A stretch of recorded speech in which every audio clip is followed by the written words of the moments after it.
थोड़ी देर में महाराष्ट्र को पीएम मोदी देंगे 30,500 करोड़ की सौगात। मुंबई के समुद्र पर बने सबसे लंबे समुद्री ब्रिज अटल सेतु का उद्घाटन करेंगे।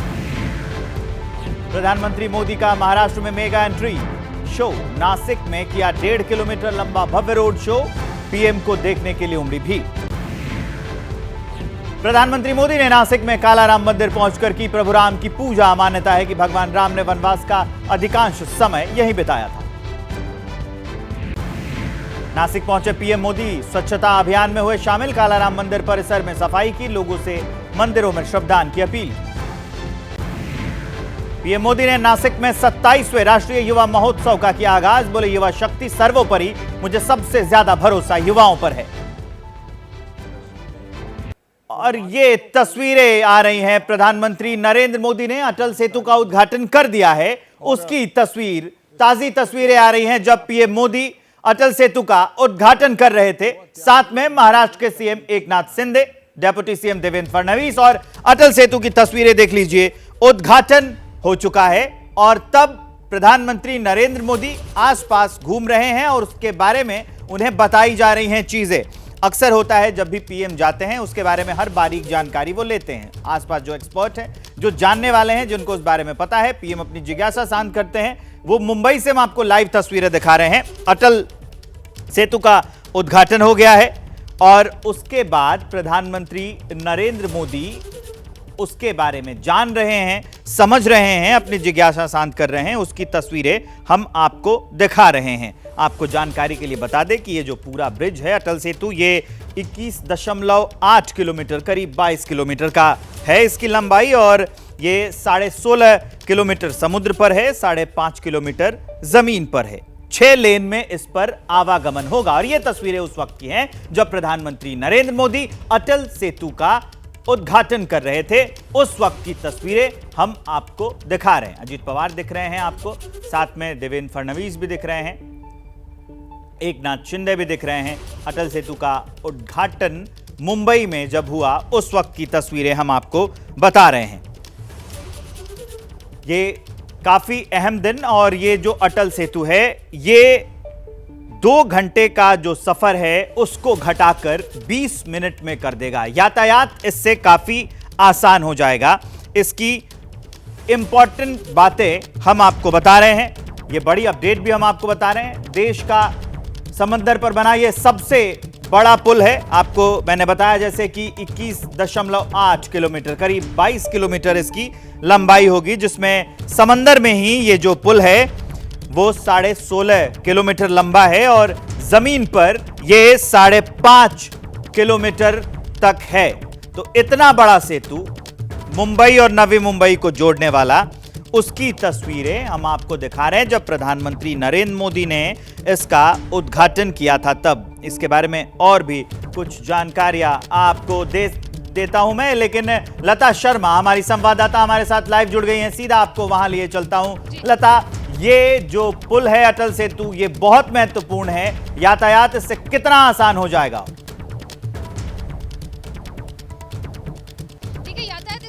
आसान हो जाएगा क्योंकि जैसे कि आपने कहा कि मुंबई से नवी मुंबई आमतौर पे 1.5 से 2 घंटा लगता है, लेकिन अब केवल 20 से 22 मिनट लगेंगे। 22 किलोमीटर का ये जो अटल सेतु पुल है, इसमें 16.5 किलोमीटर समुद्र के ऊपर बना है। और इस अटल सेतु पुल में 3 मुख्य बातें जो है, जो कि देश में, भारत में पहली बार होने जा रही है। पहला तो ये कि इंडिया का लॉन्गेस्ट सी ब्रिज होने जा रहा है। पूरे देश में ये 10वें नंबर पे इंडिया आता है, लेकिन देश में इकलौता ये पहली बार सी ब्रिज बनने जा रहा है। दूसरी इसमें मुख्य बात यह है कि ओपन टोल सिस्टम का इस बार इस्तेमाल किया जाएगा, जिसमें आमतौर पे हम देखते हैं कि कैशियर होता है, रुकना पड़ता है, गाड़ी को फिर पैसे देने पड़ते हैं, या फिर जो ऑटोमेटिक स्कैन होता है उससे होता है। लेकिन इसमें गाड़ियों को रुकना नहीं पड़ेगा और गाड़ियां सीधे ही जाएंगी, कैशलेस होगा। तीसरी इसमें मुख्य बात यह है कि ऑर्थोट्रोपिक स्टील डेक का इस्तेमाल किया गया है इस पुल के निर्माण के लिए। इस वजह से ये जो पूरा पुल है जिसमें जो स्टील इस्तेमाल किया गया है वो कोलकाता में जो हावड़ा ब्रिज है 4 गुना ज्यादा स्टील इस ब्रिज में इस्तेमाल किया गया है। और इसके साथ साथ 70,000 से अधिक जो गाड़ियां हैं उनके लिए यातायात बहुत आसान हो जाएगा। हालांकि इसका जो टोल चार्जेस है काफी ज्यादा रखा गया है। वन टाइम का 250 रुपीज है और राउंड ट्रिप 375 के करीब है। और यहाँ पे कई सारे कैमरास लगाए गए हैं, यहाँ पे एम्बुलेंस भी रखी जाएगी और फोन कॉल की सुविधा भी रखी जाएगी। और ये जो पूरा सफर है ये मुंबई के लोगों के लिए आसान इसलिए होगा और क्योंकि पुणे, गोवा, बेंगलोर, नासिक, नागपुर जो मुख्य शहर हैं वो भी इससे कनेक्ट होंगे। वहीं अगर हम मुंबई की बात करें तो मुंबई के वडाला, कोलाबा, शिवरी इलाका जो है, फ्रीवे जो है, ईस्टर्न फ्रीवे, उससे भी इस पुल को जोड़ा गया है, जहां पे 6 लेन्स जब शुरू होते हैं उसके पहले जो 4-5 ब्रिजेस हैं वो कनेक्ट होते हैं अलग अलग तरीके से। इस वजह से मुंबई में जब भी अभी कोई नया मुंबई पे कोई भी नया टूरिस्ट आएगा, जब देखेगा वो तो हर जगह पुल और ब्रिजेस ही दिखेंगे, क्योंकि निर्माण कार्य मुंबई शहर में बहुत ज्यादा देखा जा रहा है। एक जो कोस्टल रोड भी बहुत ही तेजी से बन रहा है, जहाँ ये भी काफी अहम हो जाएगा। अटल सेतु मुंबई से नवी मुंबई को जोड़ेगा, यातायात आसान करेगा, वक्त कम लगेगा। लौटेंगे आपके पास लता शर्मा, लेकिन उससे पहले दर्शकों मैं आपको यह बता देता हूं कि अटल सेतु कितना खास है, इसकी खासियत आपको बता देते हैं। सबसे पहले जानिए कि समंदर पर बना देश का यह सबसे लंबा पुल है। उसके अलावा इसका जो पूरा नाम है अटल बिहारी वाजपेयी शिवड़ी नहावशेवा अटल सेतु, ये इसका पूरा नाम है। इसके अलावा क्या जानकारी है? पुल की जो लंबाई है वो 22 किलोमीटर की है। 22 किलोमीटर के इतना लंबा है ये।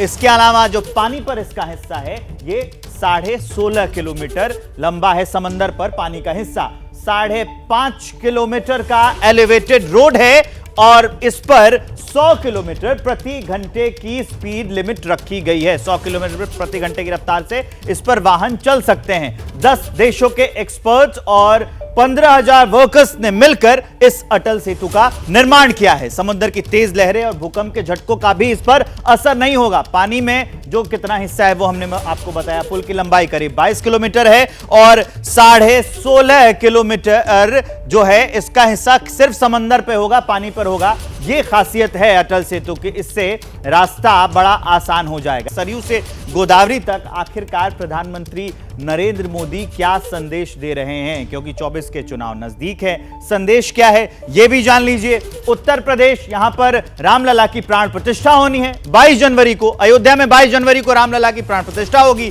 पीएम मोदी उद्घाटन में शामिल होंगे। यूपी की 80 लोकसभा सीटों पर इसका असर होता है। अभी हम उत्तर प्रदेश की बात कर रहे हैं, लेकिन पीएम अभी कहां है? महाराष्ट्र में। महाराष्ट्र में कहां है? तो नासिक में। नासिक के गोदावरी किनारे रामकुंड में आज प्रधानमंत्री नरेंद्र मोदी ने पूजा अर्चना की। पंचवटी से 11 दिन के अनुष्ठान की शुरुआत भी प्रधानमंत्री नरेंद्र मोदी ने वहां से कर दी। महाराष्ट्र की 48 लोकसभा सीटों पर असर, सबसे ज्यादा सीटें उत्तर प्रदेश में 80 और उसके बाद 48 सीटें महाराष्ट्र की। तो अगर 400 प्लस का आंकड़ा पार करना है, जैसा कि लगातार कह रही है बीजेपी, तो यह सब कुछ साधना होगा, यह काफी जरूरी है। नीरज पांडे हमारे साथ लाइव जुड़ रहे हैं। नीरज, अब हम आ जाते हैं सियासत पर और उसके सियासी पहलू पर। बीजेपी लगातार कह रही है कि 24 में तो 400 पार हैं, तो सारी चीजें देखनी होगी, हर बारीकी से नजर रखना होगा। इसीलिए यूपी से लेके और वो नासिक तक प्रधानमंत्री नरेंद्र मोदी साध रहे हैं।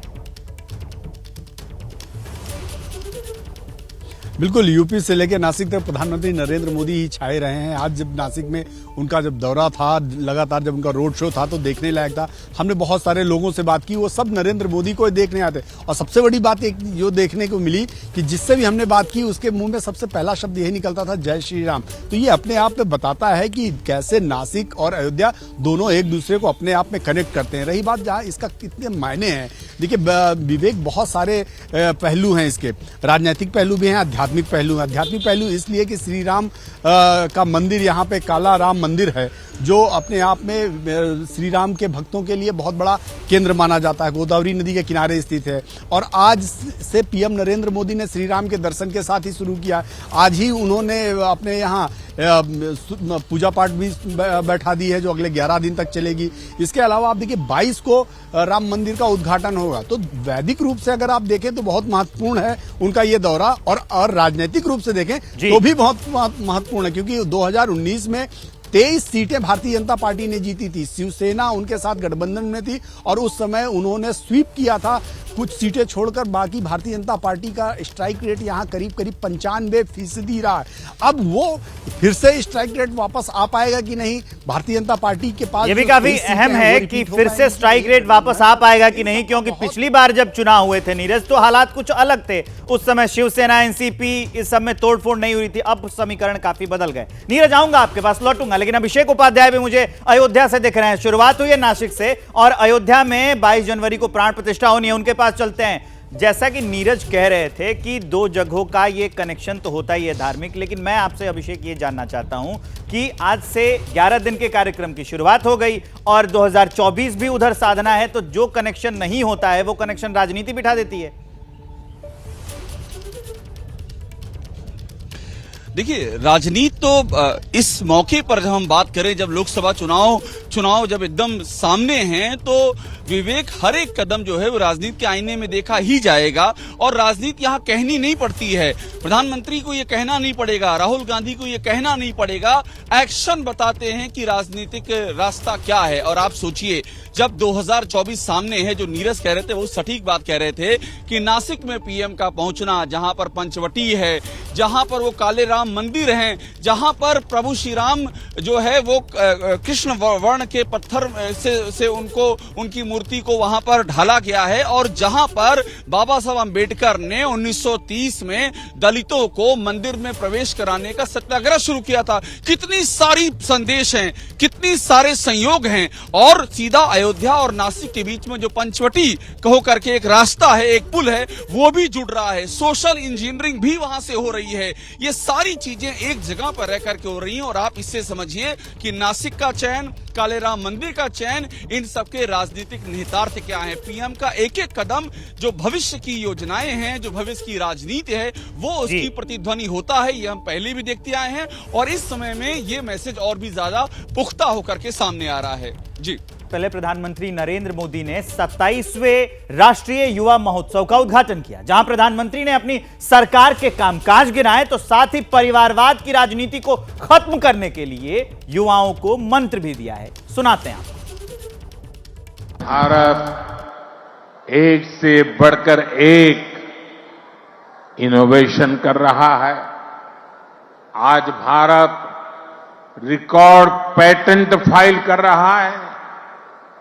आज भारत दुनिया का बड़ा मैन्युफैक्चरिंग हब बन रहा है। अगर आप सक्रिय राजनीति में आते हैं तो आप परिवारवाद की राजनीति के प्रभाव को उतना ही कम करेंगे। आप जानते हैं कि परिवारवाद की राजनीति ने देश का कितना नुकसान किया है। 22 जनवरी तक हम सभी देश के तीर्थ स्थानों की, मंदिरों की साफ सफाई करें, स्वच्छता का अभियान चलाएं। 21वीं सदी की आधुनिक शिक्षा देने के लिए नई राष्ट्रीय शिक्षा नीति लागू की गई है। तो प्रधानमंत्री नरेंद्र मोदी महाराष्ट्र में थे, नासिक में थे, इसके कई सियासी मायने भी है 2024 को लेकर। अब हमको यह समझाने जा रहे हैं कि बीजेपी के लिए महाराष्ट्र इतना खास क्यों है, क्योंकि उत्तर प्रदेश के बाद सबसे ज्यादा लोकसभा सीटें, 48 लोकसभा सीटें महाराष्ट्र में आती हैं। यूपी के बाद सबसे ज्यादा लोकसभा सीटें हैं। तो यह इंपॉर्टेंट हो जाता है कि इसको साधना है, यहां से जीतना है, 400 प्लस का आंकड़ा भी तो पूरा करना है। दो बड़ी पार्टियों में फूट पड़ गई है, शिवसेना और एनसीपी की हम लोग बात कर रहे हैं कि पहले हालात दूसरे थे और अब जब फूट के बाद मामला टूट गया है। टूट का फायदा मिलेगा, इसमें बीजेपी को फायदा उठाने की कोशिश भी होगी। शिवसेना एनसीपी टूटने के बाद ये पहला चुनाव होगा, तो इसलिए भी महाराष्ट्र पर फोकस करना जरूरी है। 400 प्लस सीटों के लिए भी महाराष्ट्र पर फोकस करना जरूरी है। बहुमत के लिए महाराष्ट्र को जीतना ही होगा, जैसे कि ख्वाब लेके चल रही है बीजेपी और उसकी रणनीति भी उसी पर चल रही है। लोकसभा चुनाव के बाद अक्टूबर और नवंबर में विधानसभा के चुनाव भी होने वाले हैं, तो उस पर भी, क्योंकि हमेशा से नीरज ये कहा जाता है बीजेपी के बारे में कि बीजेपी जब भी सोचती है तो लंबे दिनों का सोचती है, बहुत बड़ा सोचती है। तो लोकसभा की सीटें तो साधेंगी ही साधेंगी, लेकिन इसके अलावा जो अक्टूबर में वहां पर विधानसभा की सीटें साधनी है, उसको भी लेकर आज ही से तैयारी शुरू कर दी है, बीजेपी ने अपनी स्ट्रैटेजी बनानी भी शुरू कर दी है। देखिए, भारतीय जनता पार्टी एक ऐसी पार्टी है जो रोज कुछ ना कुछ नया करने की कोशिश करती है। एक चुनाव खत्म होता है, दूसरे चुनाव की तैयारियों में जुट जाती है, तो इनकी जो तैयारी है वो निरंतर चलती रहती है। लेकिन समस्या अभी ये है लोकसभा चुनाव। लोकसभा चुनाव आज के समय में अब पार्टी बेस्ड चुनाव नहीं रह गया, बल्कि पर्सनालिटी बेस्ड चुनाव हो गया है और नरेंद्र मोदी की पर्सनालिटी पर चुनाव हो रहा है। आप देखिए, कई ऐसे राज्य हैं जहां पर भारतीय जनता पार्टी की राज्य में सरकारें नहीं है और राज्य में लोगों ने भारतीय जनता पार्टी को नकार भी दिया, लेकिन लोकसभा में उससे ज्यादा सीटें आ जाती है। अगर आप 2019 का आप जिक्र करें तो 2019 के ठीक पहले 3 ऐसे राज्य, कर्नाटक, मध्य प्रदेश, छत्तीसगढ़ और राजस्थान, ये चारों राज्यों में भारतीय जनता पार्टी सरकार नहीं बना पाई थी, हार गई थी। लेकिन चारों राज्यों में भारतीय जनता पार्टी का लोकसभा चुनाव में बहुत जबरदस्त रिजल्ट रहा। तो महाराष्ट्र भी नरेंद्र मोदी की आभा मंडल से दूर नहीं है, उनकी आभा से बाहर नहीं है। आज 23 सीटें हैं। पिछली बार चुनाव लड़े थे तो 23 इनके पास आई थी, 18 शिवसेना के पास आई। ये थोड़ी समस्या है कि कहीं ना कहीं उनका जो गठबंधन था वो एक मजबूत गठबंधन थोड़ा सा कमजोर हुआ है, क्योंकि शिवसेना में 2 फाड़ हो गया है, एनसीपी में भी 2 फाड़ हो गया है। बस यही एक फायदेमंद इनके साथ है कि एनसीपी इनके साथ आया, एनसीपी इनके साथ है। तो अब देखना यह होगा कि जो शिवसेना बीजेपी का गठबंधन 2019 में रहा, जिसने बड़ा कमाल किया था, वो 2024 में कितना कमाल कर पाएगा ये देखना होगा। लेकिन नरेंद्र मोदी के साथ होगी, पहले ही तब कितना कमाल हो पाएगा, नरेंद्र मोदी, ये भी काफी अहम विषय है। एक बड़ी पर्सनालिटी। प्रधानमंत्री नरेंद्र मोदी इस वक्त है नवी मुंबई में, वहां पर 10 बड़ी योजनाओं की सौगात प्रधानमंत्री नरेंद्र मोदी देने वाले हैं। वहीं ग्राउंड जीरो से लता शर्मा जुड़ी हुई हैं। क्या क्या आज के कार्यक्रम रहने वाले हैं, आगे क्या होने वाला है, लता शर्मा हमें बताएंगी। ओवर टू यू लता।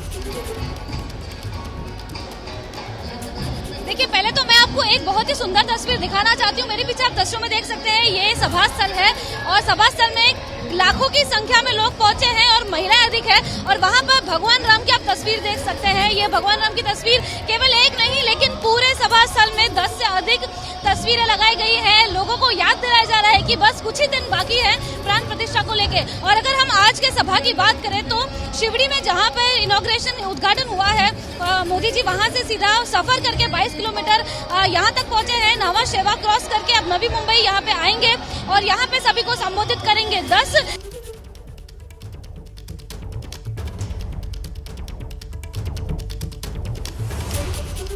तो कुछ ही देर में प्रधानमंत्री नरेंद्र मोदी का संबोधन होने वाला है। इधर प्रधानमंत्री नरेंद्र मोदी के महाराष्ट्र दौरे पर सियासत शुरू हो गई है। उद्धव ठाकरे पर बीजेपी ने निशाना साधा है। राम कदम ने उद्धव ठाकरे पर हमला बोला है। ये कहा, कालाराम मंदिर जाने का अधिकार खो चुके हैं उद्धव।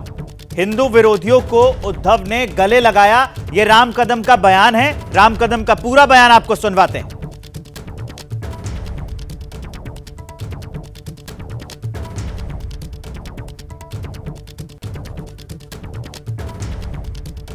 क्या यही आपकी राम भक्ति है? क्या यही आपकी भगवान राम के प्रति श्रद्धा है?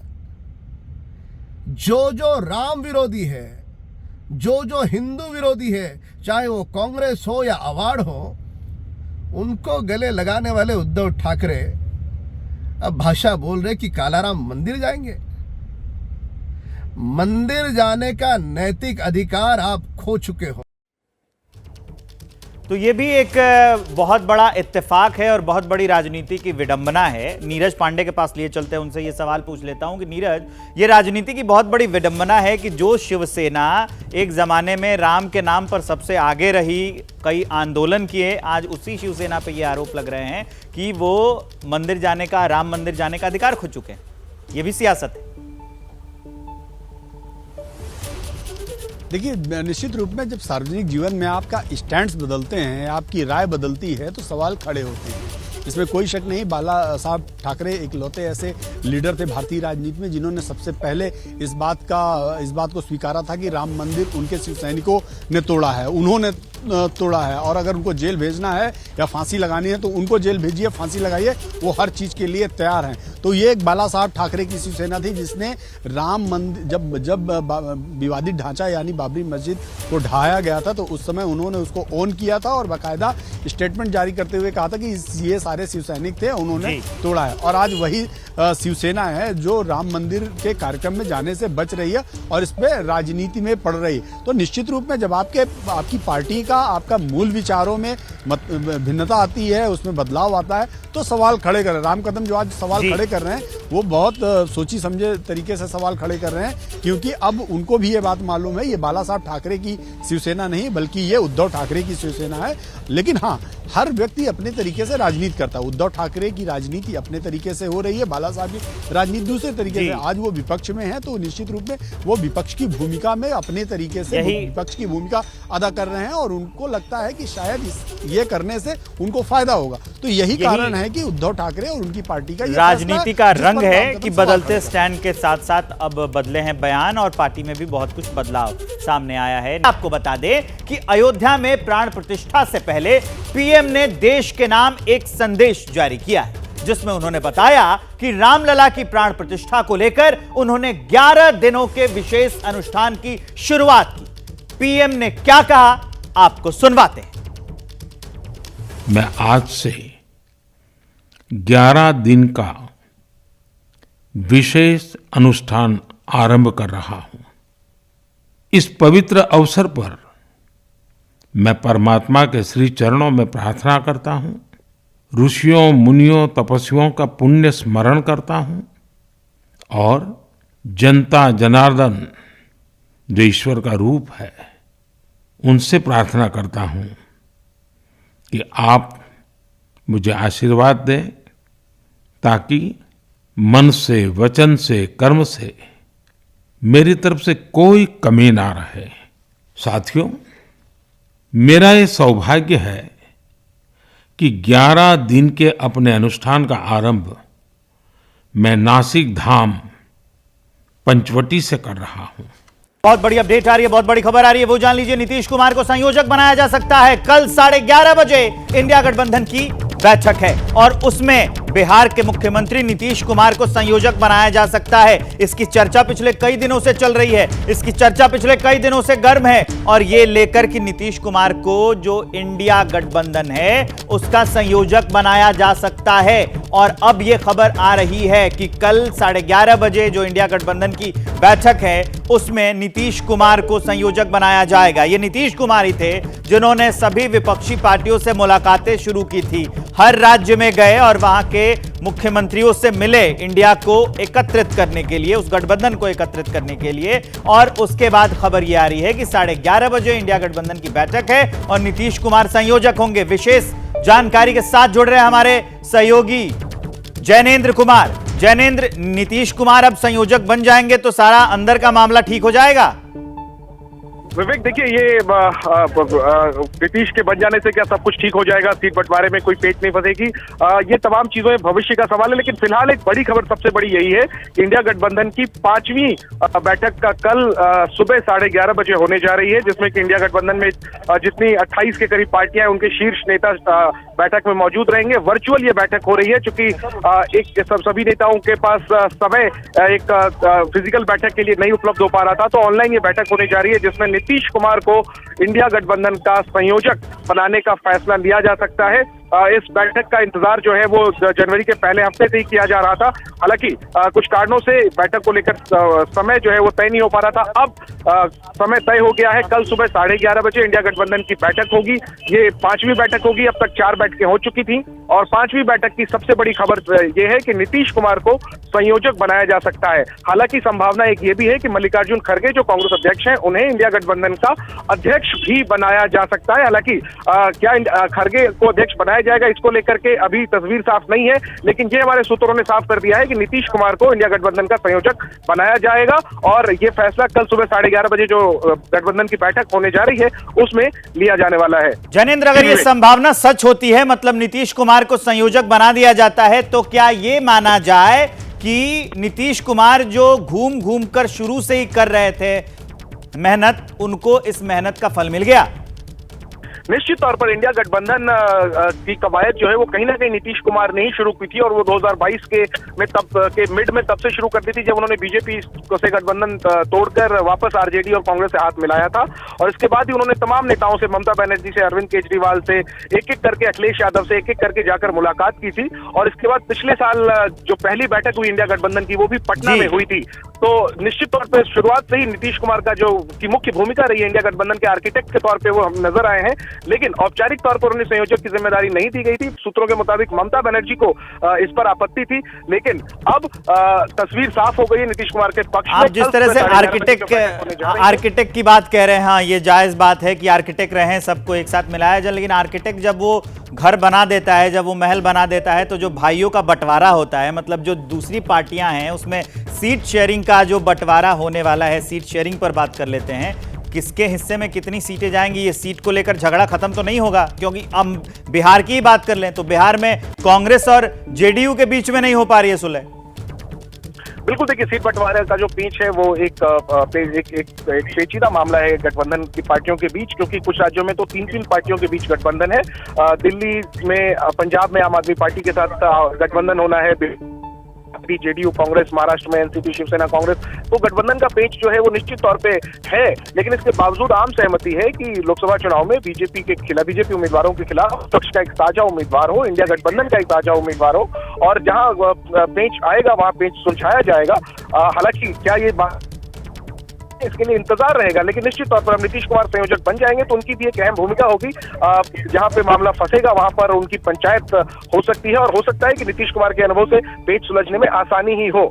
तो अब ये देखना पड़ेगा कि क्या नीतीश कुमार के साथ में मल्लिकार्जुन खड़गे को इंडिया गठबंधन का चेयरपर्सन यानी अध्यक्ष बनाया जाता है या नहीं, और नीतीश कुमार संयोजक के तौर पर क्या भूमिका निभाते हैं इंडिया गठबंधन में, इस पर नजरें रहेंगी। विवेक, तो नीतीश कुमार की भूमिका क्या होगी, क्योंकि वो संयोजक बनाए जा सकते हैं, ये अहम खबर। जैनेंद्र, आप हमारे साथ बने रहिए। बड़ी अपडेट दर्शकों को एक बार फिर से मैं बता दूं, 2024 की चुनावों से 2024 की रणनीति से जुड़ा हुआ यह बड़ा अपडेट है कि नीतीश कुमार को संयोजक बनाया जा सकता है। कल 11:30 बजे इंडिया गठबंधन की 5वीं बैठक होगी और उसमें, हाँ, ये बैठक जो है ये वर्चुअली होगी, सब लोग वर्चुअली जुड़ेंगे और उसमें जो बिहार के मुख्यमंत्री नीतीश कुमार हैं उनको संयोजक बनाया जा सकता है। मल्लिकार्जुन खड़गे का भी नाम सामने आया है, उनको भी इंडिया गठबंधन का अध्यक्ष अहम पद उन्हें दिया जा सकता है, लेकिन नीतीश कुमार संयोजक बने रहेंगे। जैनेंद्र लगातार हमारे साथ जुड़े हुए हैं, सीट शेयरिंग पर बातचीत हो रही है। अब बड़ा सवाल यह है जैनेंद्र कि कुछ दिनों पहले ममता बनर्जी ने पीएम फेस के लिए मल्लिकार्जुन खड़गे का भी नाम ले लिया था। अब बात यह है कि नीतीश कुमार और ममता बनर्जी की भी आपस में साझेदारी और बातचीत अच्छी रही है, केमिस्ट्री ठीक रही है। अब बड़ा सवाल यह है कि नीतीश कुमार के नाम पर ममता को तो कोई आपत्ति नहीं होगी, वो तो राजी हो जाएंगी। बिल्कुल, देखिए सियासत में पर्दे के सामने पर्दे के पीछे कई तरह की बातें होती हैं। यही ममता बनर्जी है जिन्होंने कि पटना में जब इंडिया गठबंधन की बैठक हुई थी तब नीतीश कुमार की तुलना जेपी से की थी, इतिहास याद दिलाया था कि कैसे जेपी के नेतृत्व में पार्टियां इकट्ठी हुई थी इंदिरा गांधी के खिलाफ, और जेपी से तुलना कर दी थी नीतीश कुमार की। लेकिन इन्हीं ममता बनर्जी के लिए सूत्रों का ये कहना है कि नीतीश कुमार को संयोजक बनाने के खिलाफ थी। जब मुंबई में इंडिया गठबंधन की बैठक में लगभग तय था कि नीतीश कुमार संयोजक बनेंगे, कहा जाता है कि ममता ने तब वीटो कर दिया था। इस बार भी नीतीश को संयोजक बनाने की कवायद में ममता बनर्जी को ऑन बोर्ड लेने यानी सहमत करने में काफी मशक्कत करनी पड़ी इंडिया गठबंधन के जो रणनीतिकार हैं उनके। तो ममता बनर्जी की जो सियासत है वो क्यों नीतीश कुमार के लिए वीटो कर रही थी, इसको समझना फिलहाल थोड़ा मुश्किल है। जैनेंद्र, ये आपने काफी अच्छी बात कही। हमेशा ये राजनीति में होता है कि पर्दे के पीछे कुछ और होता है, पर्दे के सामने कुछ और होता है। आशीष कुमार सिंह आपको दिख रहे होंगे टीवी स्क्रीन पर, हमारे साथ जुड़ गए। सबसे पहला सवाल, आशीष, खबर आपने देख ली, मेरा सवाल वही है कि नीतीश कुमार का संयोजक बनाया जाना या बन जाना सीट शेयरिंग के फॉर्मूले को ट्रैक पर ले आएगा? नहीं, देखिए बिहार की परिस्थिति अलग है। अगर आप बिहार के पर्सपेक्टिव से पूछ रहे हैं तो जनता दल यूनाइटेड ने अपना पोजीशन पहले ही क्लियर कर दिया है कि वो 17 सीटें वहां पर लड़ना चाहते हैं। बतौर संयोजक ज़्यादा से ज़्यादा रिलेंट करेंगे तो 1-2 सीटें अगर रिलेंट कर लेते हैं वो इंडिया अलायंस को इंटैक्ट रखने के लिए, तो हो सकता है, संभव है, बड़ी भूमिका निभाए नीतीश कुमार किसी तरह से अकोमोडेट करने के लिए। हावेवर ये बहुत बड़ी खबर है। देखिए, ये काफ़ी समय से इस बात की जानकारी थी कि नीतीश कुमार को बड़ा पद दिया जाना है, उनको बड़ी जिम्मेदारी दिया जाना है। उनको इंडिया अलायंस की बैठक में जब वो पिछली बार नाराज होकर चले गए थे, राहुल गांधी ने उनसे खुद फोन करके बात की थी। लगातार प्रकाश कुमार पटना से इस खबर को मुझे लगता है पिछले 2 हफ्ते से ब्रेक कर रहे थे कि जल्द से जल्द नीतीश कुमार को संयोजक बनाया जाएगा। और अब जैनेंद्र ने इस बात की औपचारिक पुष्टि कर दी है कि कल सुबह 11:30 बजे ये बड़ी बैठक वर्चुअली होने वाली है इंडिया अलायंस के तमाम बड़े नेताओं की, जो कि 1 हफ्ता पहले ही हो गई होती। तो सबकी अवेलेबिलिटी देखा जा रहा था, तलाशा जा रहा था, और अब ये तय है कि कल सुबह 11:30 बजे ये बेहद महत्वपूर्ण और अहम बैठक होगी, जिसमें संभव है, इस बात की प्रबल संभावना है कि नीतीश कुमार को संयोजक डिक्लेयर कर दिया जाएगा। अपने आप में बहुत बड़ा मूव होगा, नीतीश कुमार की नाराजगी को दूर रखने के लिए किया गया है। और साथ ही जैसा आप कह रहे हैं कि संभव है कि मल्लिकार्जुन खड़गे की भी साथ में एक को चेयर के तौर पर एक अहम भूमिका तय कर दी जाए। जो आप संभव की बात कर रहे हैं, इसी संभावना पर बात करते हैं। बिहार में भी काफी इस बात की थी चर्चा, और जब नीतीश कुमार घूम घूम कर विपक्ष को इकट्ठा कर रहे थे तब भी इस बात की चर्चा थी कि संयोजक तो बना दिया गया, अहम पद इनको दे दिया गया, तो पीएम पद का चेहरा भी इंडिया गठबंधन की ओर से ये हो सकते हैं क्या? संभावनाओं पे बात। देखिए, नीतीश कुमार की इच्छा है, लेकिन इंडिया अलायंस का ऐसा पोर्ट्रेयल नहीं है। ये 2 बातें बिल्कुल फर्क है। बिल्कुल स्पष्ट कर दूं मैं कि कन्वीनर बनाना, नीतीश कुमार नाराज थे। मैं आपको इसका बैकग्राउंड बता दूं, नीतीश कुमार नाराज थे, इसलिए राहुल गांधी ने उनसे फोन पर बात की। बीच में जो उनकी तबीयत खराब हो रही थी, बिल्कुल ये अपने आप में झलका रहा था कि वो कुछ भी कर सकते थे। अगर आपको याद हो तो पार्टी की बैठक जिस दिन स्थापना दिवस थी, उस दिन झंडारोहण के बाद पार्टी की बैठक में बाकायदा इस बात को ब्रीफ किया केसी वेणुगोपाल ने राहुल गांधी को और तमाम वहां पर मौजूद नेताओं को, और ये बताया कि हम इस तरह की बात सुन रहे हैं, मीडिया में स्पेकुलेशन है कि कहीं वो इंडिया अलायंस छोड़ करके एनडीए के साथ ना चले जाए। राहुल गांधी ने उनसे बात की थी, ये उनको और अब लगता है कि संयोजक बनने के बाद ये काफी चीजें सॉल्व हो जाएंगी। ये तस्वीरें जो आप देख रहे हैं, प्रधानमंत्री नरेंद्र मोदी इस समय नवी मुंबई में रोड शो कर रहे हैं, उसकी तस्वीरें हम आपको दिखा रहे हैं। अभिवादन हमेशा की तरह लोग वहां पर जमे हैं, सड़क के इस पार, सड़क के उस पार प्रशंसकों का और समर्थकों का जमावड़ा लगा हुआ है। कई लोग तो प्रधानमंत्री नरेंद्र मोदी को देखने के लिए आते हैं, और वहां पर पीएम मोदी लोगों का अभिवादन करते हुए आपको दिख रहे हैं नवी मुंबई में। अटल सेतु के उद्घाटन के बाद प्रधानमंत्री नरेंद्र मोदी यहां पहुंचे हैं, करीब 10 बड़ी योजनाओं की शुरुआत यहां करेंगे। जैसे शानदार स्वागत किया गया पीएम मोदी का, इस शानदार स्वागत की तस्वीरें हम आपको दिखा रहे हैं। नवी मुंबई में पीएम मोदी हैं, और यहीं से 10 और बड़ी योजनाओं की सौगात पीएम मोदी देने वाले हैं। एक बार वो दृश्य देखिए, उसके बाद मैं वापस लौटता हूं। योजनाओं के भूमि पूजन, शिलान्यास, उद्घाटन, लोकार्पण, शुभारंभ एवं लाभ वितरण हेतु हमारे बीच पधारे हैं भारत के प्रधानमंत्री माननीय श्री नरेंद्र मोदी जी। बस कुछ ही देर पहले उनके शुभ कर कमलों द्वारा देश के सबसे लंबे समुद्री सेतु अटल सेतु का उद्घाटन हो गया है, और अब मंच से जो शिलान्यास, उद्घाटन, लोकार्पण एवं शुभारंभ होंगे वो है ऑरेंज। प्रधानमंत्री नरेंद्र मोदी का नवी मुंबई में जो रोड शो हो रहा है, हम उसकी तस्वीरें दिखा रहे हैं। अभी से कुछ देर पहले प्रधानमंत्री नरेंद्र मोदी ने अटल सेतु का, सबसे बड़े सेतु का उद्घाटन किया, जिसकी लंबाई 22 किलोमीटर है, 16.5 किलोमीटर वो जमीन पर, माफ कीजिएगा समुद्र पर है, और 5.5 किलोमीटर वो जमीन पर है। उसका उद्घाटन करने के बाद अब प्रधानमंत्री नरेंद्र मोदी पहुंचे हैं, यहां भी वो कई योजनाओं की सौगात देने वाले हैं। लेकिन उससे पहले जो प्रधानमंत्री रोड शो कर रहे हैं, हम उसकी तस्वीरें आपको दिखा रहे हैं। पीएम और साथ में आपको देवेंद्र फडणवीस और एकनाथ शिंदे भी दिख रहे हैं, वो भी लोग स्वागत कर रहे हैं, और पीएम अब से कुछ ही देर में संबोधित भी करने वाले हैं। संबोधन होगा प्रधानमंत्री नरेंद्र मोदी का, वो भी हम आपको सुनाएंगे। लेकिन फिलहाल जो पीएम के स्वागत में भीड़ उमड़ी है, उसकी तस्वीर हम आपको दिखा रहे हैं। जो महाराष्ट्र को आज सौगात मिली है, उसकी तस्वीर हम आपको दिखा रहे हैं। जो उल्लास है महाराष्ट्र में, उसकी तस्वीर हम आपको दिखा रहे हैं कि कैसे 22 किलोमीटर लंबे पुल से ये मुंबई और नवी मुंबई के बीच की जो दूरी कम हो जाए, माफ कीजिए, जो समय कम हो जाएगा यहां से पहुंचने में, उसकी तस्वीरों के बाद कैसे उत्साह है लोगों में और लोग उनका अभिवादन करने के लिए पहुंचे हैं। पीएम अभिवादन स्वीकार कर रहे हैं, उसकी तस्वीर हम आपको सीधा मुंबई से दिखा रहे हैं। 3 तस्वीरें देख लीजिए। आज अटल सेतु का उद्घाटन जब प्रधानमंत्री नरेंद्र मोदी कर रहे थे उस वक्त की तस्वीर हम आपको दिखा रहे हैं। दूसरी तस्वीर अभी तुरंत की है, जो तस्वीरें आ रही हैं, चल रही हैं, जो कार्यक्रम वहां चल रहा है। नवी मुंबई से प्रधानमंत्री नरेंद्र मोदी वहां पर लाइव हैं और लोगों का स्वागत कर रहे हैं, अभिवादन स्वीकार कर रहे हैं। हाथ हिलाते हुए पीएम मोदी जा रहे हैं मंच की तरफ। कुछ ही देर में उनका संबोधन होगा और कई योजनाओं की सौगात भी यहां पर पीएम देने वाले हैं। उसके बाद जो तीसरी तस्वीर चल रही थी वो आपको बता दूं कि प्रधानमंत्री नरेंद्र मोदी की तब की तस्वीर थी जब पीएम ने श्रमदान करने की अपील की थी। खुद प्रधानमंत्री नरेंद्र मोदी ने आज साफ सफाई की रामकला मंदिर में और वहां से कहा कि 22 जनवरी के दिन वहां पर श्रमदान करें सब लोग। उसके ये 3 तस्वीरें हमने आपको दिखा दी। जो नासिक में प्रधानमंत्री नरेंद्र मोदी ने श्रमदान किया था उसकी तस्वीर, जो तीसरी तस्वीर जिसका मैं जिक्र कर रहा था वो तस्वीर मैं आपको दिखा रहा हूं।